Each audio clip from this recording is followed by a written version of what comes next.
So I went on a recent trip to Istanbul. Here, if you can see it, is a card that I had for the subway system there, and it's a place that I've been meaning to go for quite a while, and I'm really glad that I did because it's a very interesting city in many ways. Like it has a certain feeling where it's like if you want to like sort of dip your feet into the Middle East, into the Islamic world, or into like just Oriental civilization in general. If you want to dip your feet, but kind of not fully immerse yourself, it's a great place to do it. Kind of like, the shallow end of the pool for that. Because it's very, it is quite Middle Eastern in some ways, but it's quite European in other ways too. So it's like, it feels foreign and exotic, but at the same time, not too foreign and exotic to the point where it's like you'll feel totally alienated there, Like there's enough European elements to still feel comfortable if that's what you're familiar with and that's what you prefer, but enough foreign and exotic elements to give yourself that experience also if you'd like to go to an environment like that. So that's what I liked about Istanbul. That's part of what I liked. Also, like if you want to go there, I would really recommend not delaying it because honestly, um like there could be a big earthquake there at some point in the next few years, like it's being projected, and it might be better to go before it happens rather than after because there's no guarantee that like everything, all the historic sites will fully survive. And even if there isn't the huge earthquake, the Hagia Sophia, from what I've heard, might be having some structural problems and they're concerned about it in that regard. So, like, definitely, I would say if you want to see these places, I think it's not a place that you should delay. Like, I mean, which is frankly becoming a common theme for travel in many places these days, unfortunately. There's so many problems that are emerging, whether due to, you know, climate catastrophes, over tourism, or just age in many places, or changing diplomatic issues. That's another thing with Turkey. It's like you don't know what the diplomatic issues are going to be like in a few years, a few decades, at the rate things are going with relations collapsing between so many countries lately. So that's another thing to keep in mind if you want to go there. Maybe it's better to go there soon for that reason also. Racially speaking, it's a very interesting place. Now, the thing is, a lot of the people in Istanbul aren't actually Turkish because it's undergoing a lot of the same trends as Europe as a whole, with like people from other parts of the world immigrating there, whether legally or illegally. In the case of Istanbul, it's mostly people from other Muslim countries, but countries that are, I would say, significantly darker on average in terms of the racial makeup of the population. So it's really hard to tell who's Turkish and who isn't because some Turks are definitely white, whereas others maybe not so much.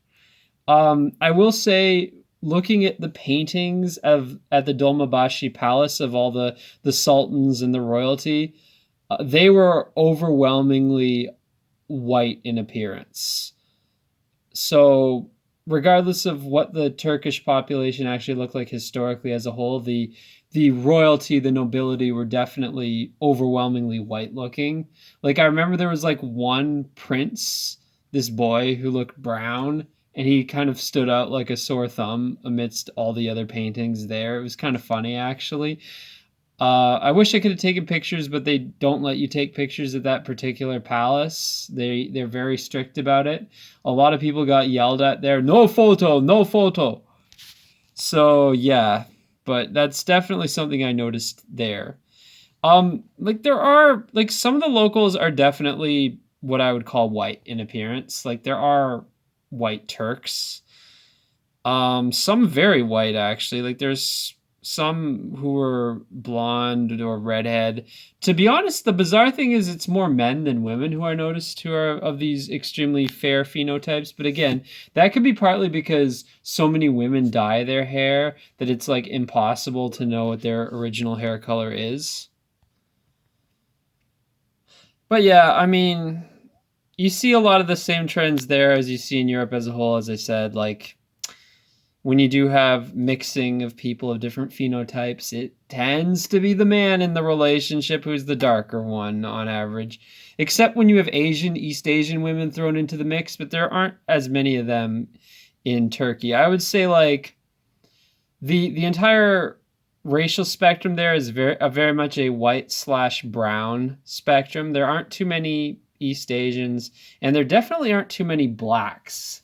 That's one thing I noticed. There's a distinct absence of blacks in Istanbul compared to like, cities in Western Europe, and I guess even, well, I don't know, would you call Greece Western Europe or Eastern Europe? I don't even know these days. The nomenclature has become extremely confusing in that regard. Shit, is it nomenclature or nomenclature? Did I pronounce that correctly? Who fucking cares? But yeah, for all intents and purposes, the nobility, the royalty, who were historically in charge in Istanbul were largely white. And I mean, look at Ataturk, for instance. Like, there's posters of him everywhere. He's a very even almost Northern European looking man. I would say he actually has some phenotype characteristics in common with a certain other famous European leader from the early to mid 20th century, a certain mustached German man.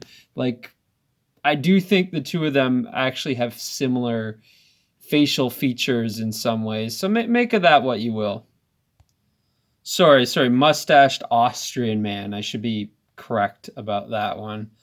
But yeah, anyway, my point is, like, yeah, I mean, there's a very interesting place from a racial perspective. I feel like a lot of the same trends happening across Europe as a whole are also happening in Istanbul, probably in Turkey as a whole to some extent. And like Turks are people who are neither, I would not call them necessarily a white ethnicity, but I wouldn't necessarily call them a non-white ethnicity either. They're kind of like, I think, sort of bridging that gap. But again, there's a lot of people in Istanbul who aren't Turkish, and I think a lot of the darkest people there are people from across the Muslim world. And of course, there's also internal migration within Turkey, because generally speaking, I believe, the further east you go in Turkey, the less white the people get, as you go further east and further south, and also further away, specifically from the coastal regions of, like, say, the Aegean or the Black Sea. Like, closer you get to the Kurdish areas, the darker it gets. But again, like, that's changing because of both internal migration within the country as well as external migration from outside of Turkey. So again, it mirrors what's happening in many European countries also. So yeah, as far as Istanbul itself goes, what's interesting is the city can be divided in a number of ways. Like, obviously the Bosporus Strait goes right down the middle, separating the European side from the Asian or Anatolian side. Now, in terms of the stuff that's actually there to do as a tourist, like 95% of the cool places to see are on the European side. There's not much to do on the Asian side except to look across the river at the view of the European side from there. So yeah, that's the first time I've actually ever technically been to Asia in my life. And it was, again, only just briefly, just to kind of look across the river at the European side. Actually, the view on this card of this lighthouse, that's technically from the Asian side. So I guess you can look at the lighthouse from there. It's okay. It's kind of cool, I guess. It's not one of the highlights of the city by any means, but yeah, I mean, it's a nice view from there, but overall, like 95% of the stuff to do in the city is on the European side. the mosques, the palaces, the more historic neighborhoods. Like, yeah, almost all of it is in that area of the city. But I guess I can technically say I've been to Asia now. No, I did not get an anime waifu there, unfortunately, but I have been to Asia now. So, as far as the European side goes, there's a lot to do there. The European side is also divided in two by what is called the Golden Horn, which is essentially a strait of water, a large strait of water stemming from the Bosporus that separates the two parts of the European side of the city. Um, I don't know what these two parts are actually called. Like I know like there's like neighborhoods specifically within those parts, but I'm not sure what the technical term is for each side of the Golden Horn. And the Golden Horn is crossed by the Galata Bridge, which is very interesting because there's a lot of fishermen. There will always be fishermen, like tons of them, casting their lines from this bridge. I'm not sure why they want to be fishing right in the middle of the city. I would assume those fish are pretty, like that water is probably pretty polluted. So I don't know if eating that fish would be a good idea. And for that matter, should you trust a seafood restaurant in Istanbul? I don't know. I didn't eat any seafood when I was there, but like, is that where they're catching it from? Because if they are, yeah, I might pass on that. Again, not to defame any seafood restaurants in Istanbul. Again, I don't know where they're getting their fish from. I just hope it's not from there. Again, there's pure conjecture. I have no idea where they're actually getting their fish from. So I'm not trying to like cast any prejudgments there. But yes, you will see tons of fishermen almost like all the time from that bridge. It's pretty cool actually. But yeah, maybe not the cleanest fish in the world, like right in the heart of the city. But yeah, so anyway, the two parts of European Istanbul, it's very interesting because I found the southern part, which is kind of on a peninsula. That's where the Hagia Sophia, the Blue Mosque, Topkapi Palace, the Basilica Cistern, which is like this really cool place that's underground. This kind of like ancient reservoir where they collected water for drinking. Yeah, it has a bunch of pillars and stuff. It would be great for a John Wick movie. Like I can really picture a shootout scene from a John Wick movie down there in the Basilica Cistern. Very cool place. And of course, the Hagia Sophia, absolutely gorgeous, spectacular, phenomenal architecture, inside and out. Truly gorgeous building. Absolutely astounding on every level. Somewhere that really everyone should see. Which is the catch-22 because apparently over-tourism in the Hagia Sophia is contributing to damage to the buildings. So what the fuck can you do? Like, I don't even know what to say about that. It's one of the great tragedies of life. Probably, as with so many things, a symptom of the biggest problem in our world today, which is overpopulation. But that's a whole other story. Yeah, Hagia Sophia is absolutely spectacular on so many levels. Beautiful building. I admit I was a bit pissed off by the fact that like there's a couple murals that are covered over like by sheets because now it's a mosque. It used to be a museum. And there's this like one mural of the Virgin Mary with the Christ child that's like has a sheet draped over it. You can sort of see it through the sheet from certain angles, but not fully. And like I would have liked it if that had been uncovered. Like I don't see why they can't find a way to like cover it during prayers and then uncover it the rest of the time. Can they not engineer some sort of way to do that? I don't know.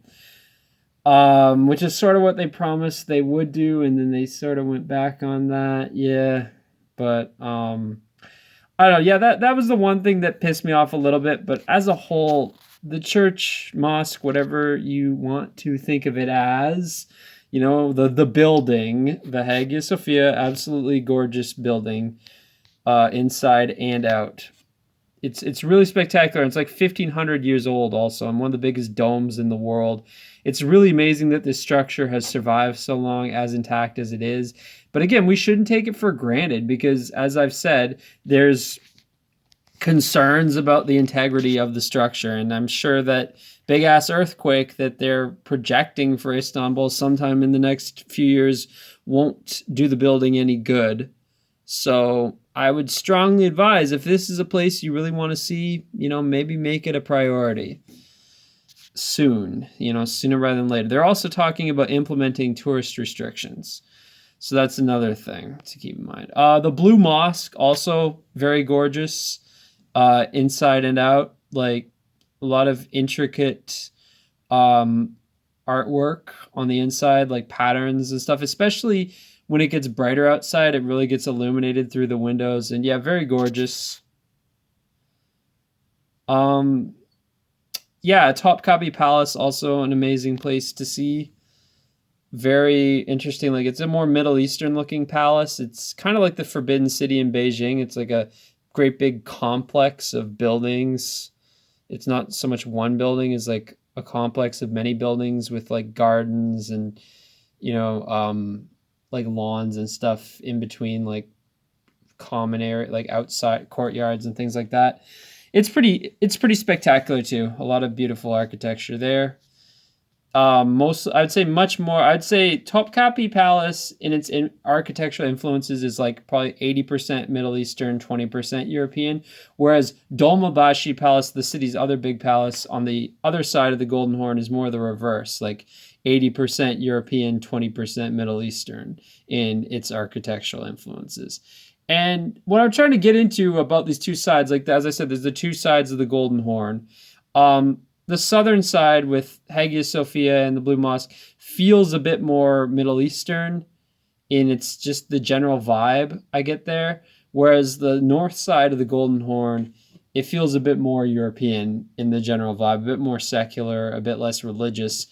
And that's something that actually I looked it up, and it's actually pretty accurate. Because, okay, the north side, as I said, has Dolmabahce Palace, which is the more European-looking palace. Very spectacular also, definitely worth visiting. Both the palace itself and the exterior are quite gorgeous. Also, the Galata Tower. It's pretty cool. I didn't actually go up it, but yeah, it's cool to look at from the outside too. And I think it's called Istiklal Avenue, is one of the city's main shopping routes. That's, again, also on the north side. A lot of beautiful, like, European style architecture on that street in particular. And it's also a very busy shopping street. There's a lot of like galleries. There's sort of like indoor shopping mini shopping arcades that have historic architectural styles, like built in, I guess, the 19th century or maybe early 20th century. Pretty cool, actually. Worth checking out for sure. But yeah, the entire north part of the city, like north of the Golden Horn, the northern part of the European part, is the most European feeling part of the city, like especially around Istiklal Avenue and around the Galata Tower, like that whole area. It's like in terms of the architecture, but also in terms of just like the general vibe, because like it's more European in a good way and maybe in a bad way too, because it's also like it feels a bit more commercialized. Like there's a lot of trendy shops that are blaring pop music and what have you off Istiklal Avenue. So it's like, for better or for worse, it feels more westernized, more European compared to the other parts of the city, like compared to the south of the Golden Horn, and then also probably compared to the Asian part of the city and the outlying regions, which I didn't have as much exposure to. Like I was mostly in like the central historic parts of the city. So yeah. But again, that's actually something, again, it's not just an impression I had. Like I read more about the city, and yes, in fact, Taksim Square, which is in the north part of the city near Istiklal Avenue. Well, Istiklal Avenue kind of actually ends at Taksim Square, and Taksim Square has always been seen as the center of the city. The city's like like a place that is more of a symbol of secularism, republicanism, as opposed to like religiosity. And there's been a movement for a long time to build a big mosque on Taksim Square, and people have opposed it for that reason because they see it as like the heart of secular Istanbul, maybe even the heart of secular Turkey as a whole. And they did build this mosque recently in the last few years, so it's there now. It's this great big mosque. It's very large. It's built in kind of like this mock traditional style, but it doesn't really look that authentic. Like this is an issue I have with a lot of this like new mock traditional architecture, is that some of it just it doesn't go far enough. It doesn't try hard enough. I don't know if they were trying to go for like a traditional look or like a modern spin on it or what. It looks okay, but I don't think it looks as great as the historic mosques in the city, frankly. Um, it looks expensive. I'll say that. It looks expensive, but I think architecturally speaking, I would take the Blue Mosque, the Soleimani Mosque, the Fatih Mosque, or any of the historic ones in the city. Architecturally speaking, I would take those over this one any day. But yeah, speaking of religious buildings, the north side of the city actually, to my surprise, actually has a number of functioning churches as well that were never converted into mosques, historic ones. One of them was a Catholic church that I think was actually from like the 1500s. So it's existed that long and it hasn't been ever converted into a mosque. There was also an Orthodox church I went to in that area. It was quite beautiful. That was built, I think, in the late 1800s. So yeah, these were built before like the genocides of the early 20th century. You know, Armenian, Greek, Assyrian, what have you. But the churches still withstood the purges and massacres and what have you that occurred in Turkey during that period of time. So that's an interesting thing, is that those churches still exist today. Despite that, so they withstood those events. I'm sure a lot of people in Turkey would say the fact that those churches exist is proof that those genocides didn't happen, which is, you know, in Turkey, you're not actually allowed to talk legally about those genocides. It's against the law to talk about them, to say that they happen, which is funny because we have the opposite law here regarding the Holocaust in World War II.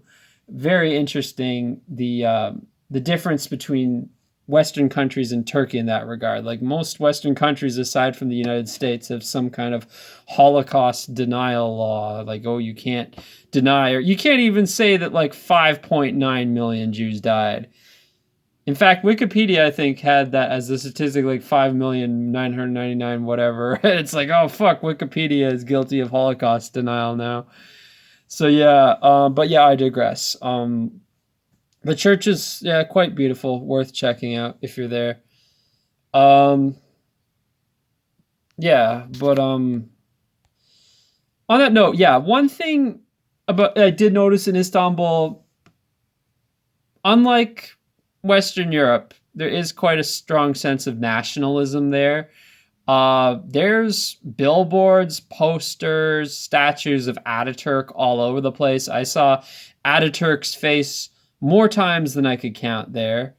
Um, you know, like, you know, I really wish more of the whiter Turkish women would see his face and think maybe I should marry a man who looks like that. But I digress. There's Ataturk's face all over the place. Also, not to the same extent as Ataturk, but there's you saw image. I saw images of Erdogan's face quite frequently too, like posters, billboards, ads, whatever. Like his face popped up quite a bit too, but not nearly as much as Ataturk's. Ataturk's was everywhere. And I think it was partly because it's been 100 years since the founding of the Republic of Turkey, so there's quite a few things commemorating that. Like there was in Taksim Square, there was a big video presentation that was sort of like, you know, glorifying Turkey and for the 100-year anniversary of the Republic, and, you know, blaring loud music and really like pomp and kind of, like nationalistic fervor, which is just, again, like something you don't see. Like we do the opposite. Like we would have a big video about how we committed atrocities against the Native Americans, about the residential schools, about how fucking awful we are, about how Canada's a nation of immigrants, and the only good thing about us is that we have people from foreign backgrounds here, and that we ourselves, the white Canadians, the old stock and medium stock white Canadians, were just shit. That would be the theme of our video if we had one like that playing, in Ottawa next to the Parliament buildings, or in Nathan Phillips Square in Toronto. But now Turkey, on the other hand, they're a very proud country. They're a very nationalistic country. You see a lot of Turkish flags, big ones, all over the place. At a place kind of similar to the Basilica Cistern, another one of these underground reservoir places, there was a multimedia presentation, and they just had a ton of Turkish flags, Ataturk's face, as part of this presentation, like projected on all the pillars there. It was pretty cool. It's pretty cool, but like to somebody who's like really liberal, they would see this and it would scare the shit out of them. It would make them feel like they're in 1984, like seeing Turkish flags projected on every single pillar and Ataturk's face right in the middle with the color red very prominent. Like this kind of imagery is very triggering to the fear senses of liberal-minded people. To me, I thought it looked cool. I thought it looked pretty cool. But they would see this and they would shit their pants, like your standard shit libs. They would really find this scary. And of course, the whole time there's like loud, epic music playing, like, with these Turkish flags projected on all the pillars and Ataturk's face. Yeah, it's pretty cool, actually, the whole thing. Oh, and another thing, speaking of things that are loud and very, ostentatious and kind of in your face. Okay, the call to prayer from the mosques, oh my gosh, it was really loud. And you could hear it like all over the place. Actually, I didn't really hear it much in my hotel because my hotel was not close to any mosque. And that was good because they have a call to prayer at like 4 a.m. And that I would have found that really annoying, like being woken up then. Especially because like with jet lag, like in the first few days, I didn't fall asleep until like 3 a.m. So like it was really good that I wasn't woken up at 4. So yeah, but like the call to prayer is really loud. It's actually pretty cool though. Like it sounds like at some mosques, like I don't know if it's actually live or a recording, but some of these guys are really good singers. Like, they can hit some pretty out there notes, like, I don't know, maybe Chino Moreno and Maynard James Keenan might have some competition from some of these muezzins. Is that the word for them? The guys who do the singing for the prayer chants. Yeah, maybe they could feature on a Tool album or Deftones album. But yeah, I mean, hearing the call to prayer, yeah, it is like, I'm sure it could be annoying for somebody who actually lives there and has to hear it like on an everyday basis, especially the one at 4 a.m. That's just like, wow, I don't know about that. But it's still pretty, like, as a tourist, it's a pretty cool thing to behold, like it's pretty epic. Very loud too, very loud.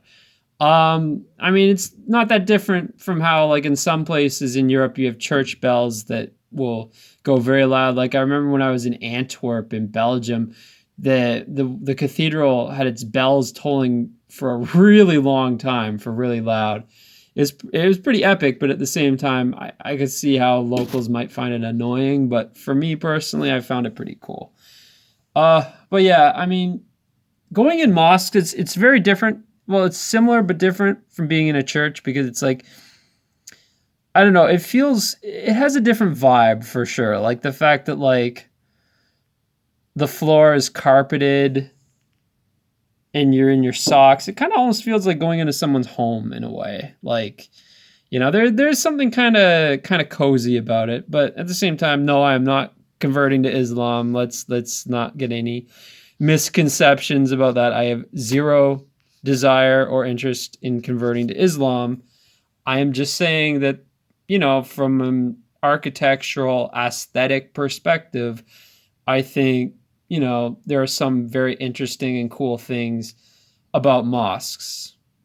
I think there's a lot of interesting and cool things about churches too, like historic ones. It's just that, again, like, mosques are something I'm much less used to, much less familiar with. So for me, it was a very new, very different experience, like being inside all these historic mosques.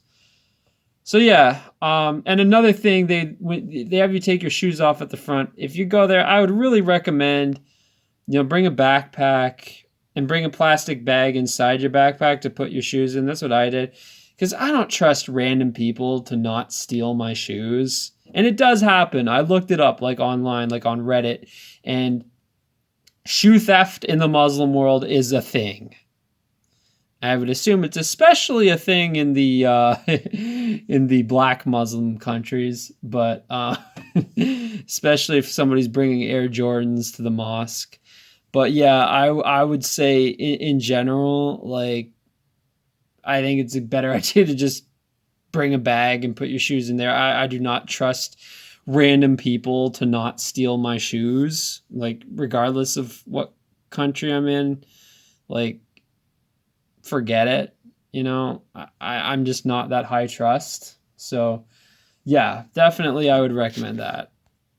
I mean, the fact that, as I said, Istanbul doesn't have a high black population, that probably mitigates the shoe theft factor somewhat. But at the same time, as I said, like, I just generally don't trust random people to not steal my shoes if I leave them lying around somewhere. So yeah.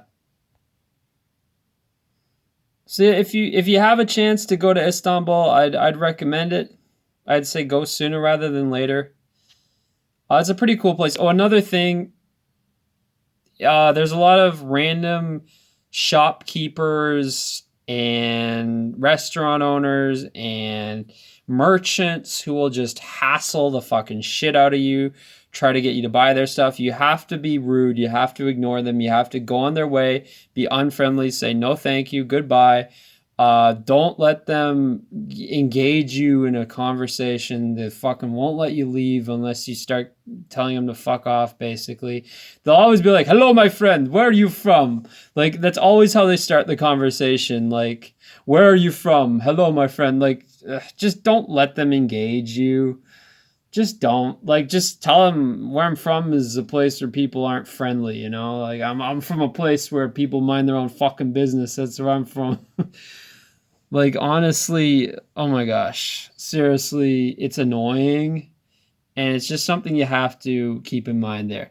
Now, the thing is about these people, though, they're aggressive, but there's certain lines I don't think they would cross. Like, if you just tell them no, it's not like they're gonna, like, punch you in the face for it. They'll probably move on to the next person. So, like, don't be afraid to just say no. It's advice